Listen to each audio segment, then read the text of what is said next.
Hello, I'm Lucas, this is Bit of Lit, and I'm making my first video to contribute to maybemidrash, the readathon, read-along, where participants will read one work of fiction and one work of nonfiction in conversation with religion, with any religion, as well as Christianity, partly because it's what I'm most familiar with, having grown up in a Christian nation, and with it surrounding me, and all that, and largely, if not exclusively, because of what was available, because bookstores were not very open lately. They are in China now, probably. I haven't gone to the international bookstore because I'm not spending money at the moment, because I wasn't making money for a couple months, and it's just not the right time. Anyway, and my next paycheck is going to be half of what it should be, and that is depressing. Anyway, so I read Paradise Lost earlier in the year, and now I decided I already read it and I didn't want to read it again for this Readathon, so I will read what is sort of a sequel by John Milton. I read from this book, Bantam Classics, Annotated Milton, Complete English Poems. I read Paradise Regained, which sort of follows the story of Jesus in the desert for 40 days, being tempted by Satan, sort of from the perspective of the Gospel of Luke. And yeah, it's not at all what I expected.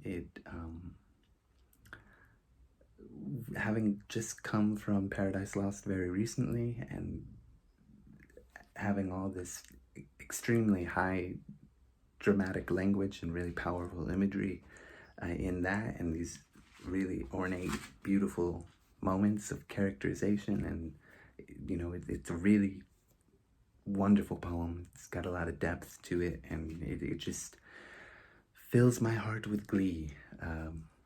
I really can't praise the poem enough. There are parts I really don't like, that I think are unnecessary, but overall it's moving and it's tragic, and I really love that poem. But we're going to talk about Paradise Regained from now on. No more Paradise Lost.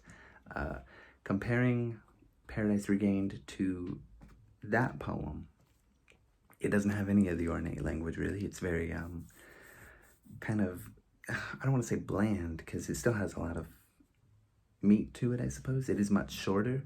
It's only 4 books long as opposed to 12 books.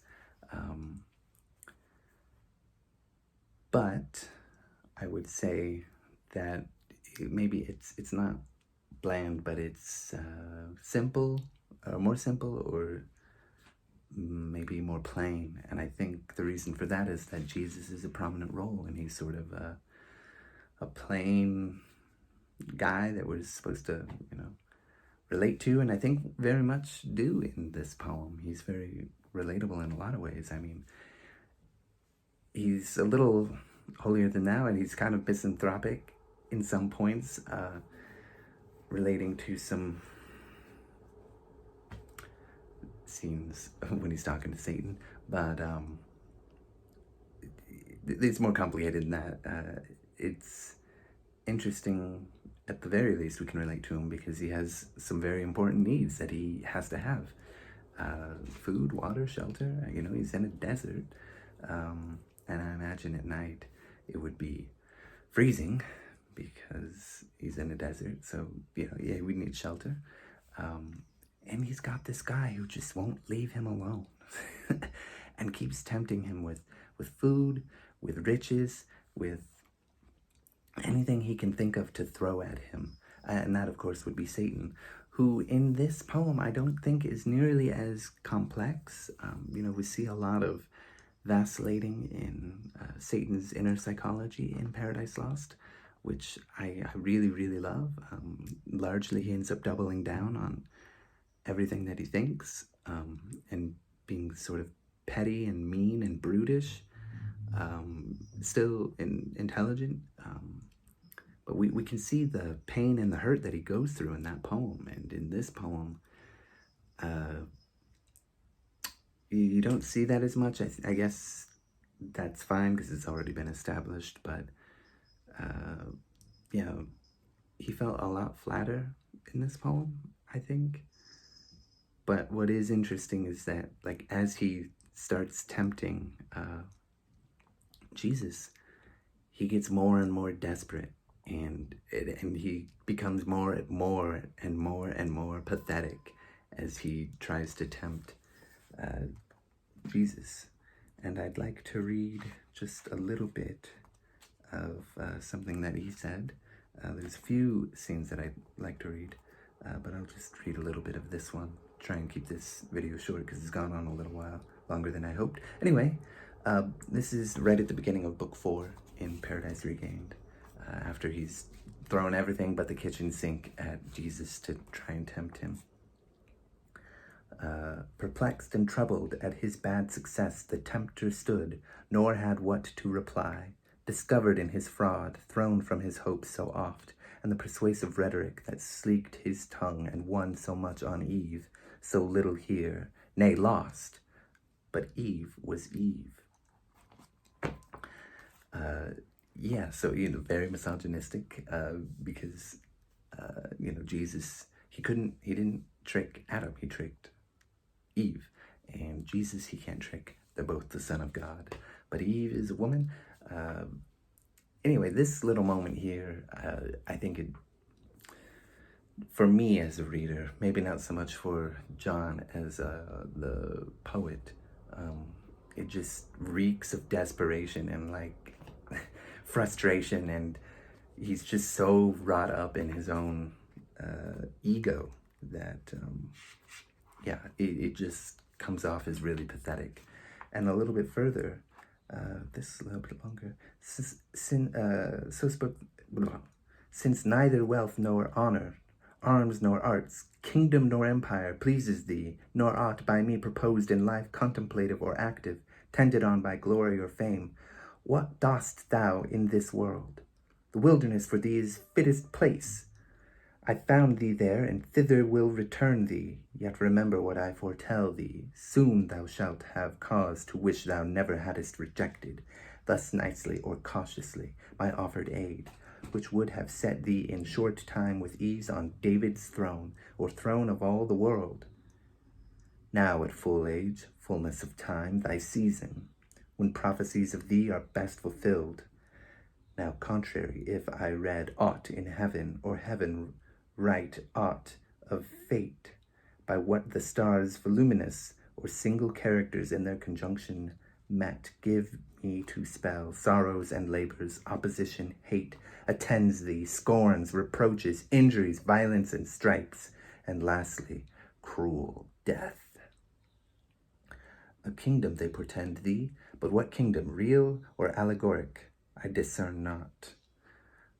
Nor when, eternal sure as without end, without beginning, for no date prefixed directs me in the starry rubric set. He's really trying to put doubt. And, I mean, it's just, there are parts that I really enjoy about this poem.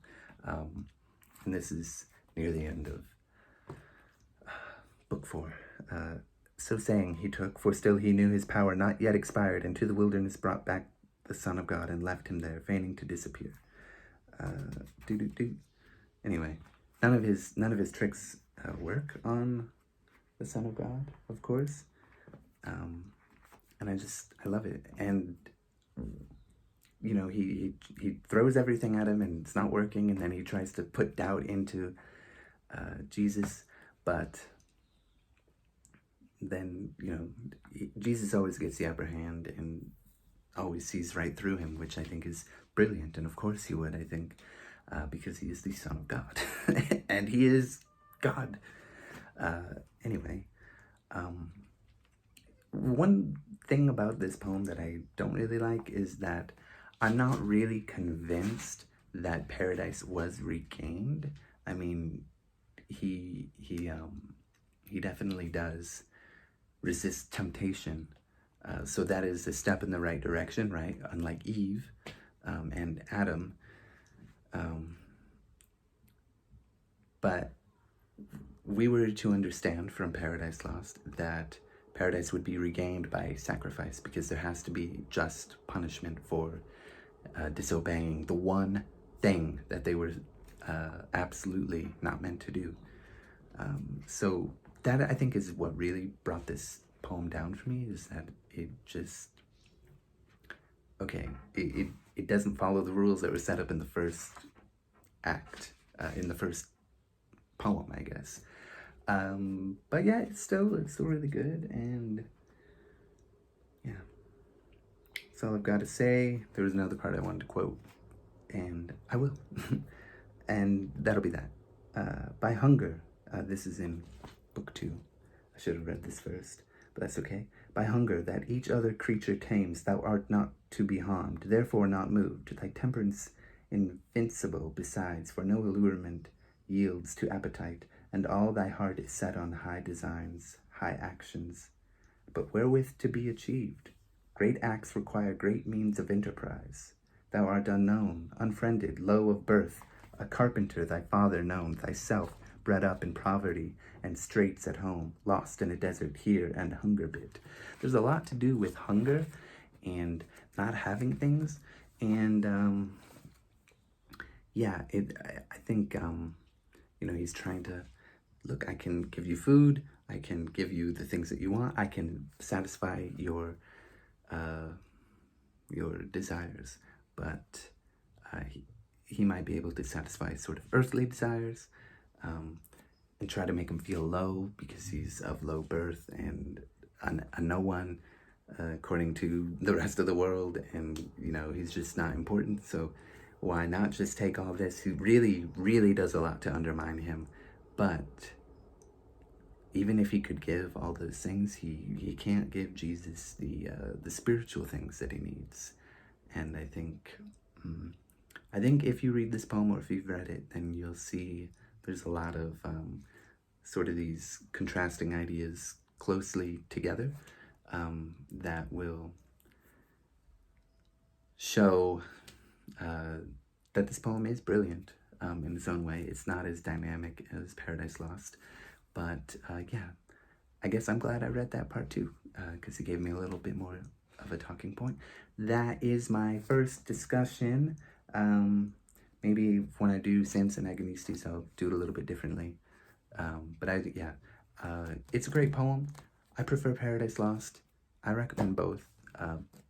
But if you know Paradise Lost and you don't know Paradise Regained, temper your expectations if you're looking for a really powerful imagery. It's a lot more plain, a lot more simple, not as complex, but it's still sort of a powerful read. Okay, thank you, goodbye.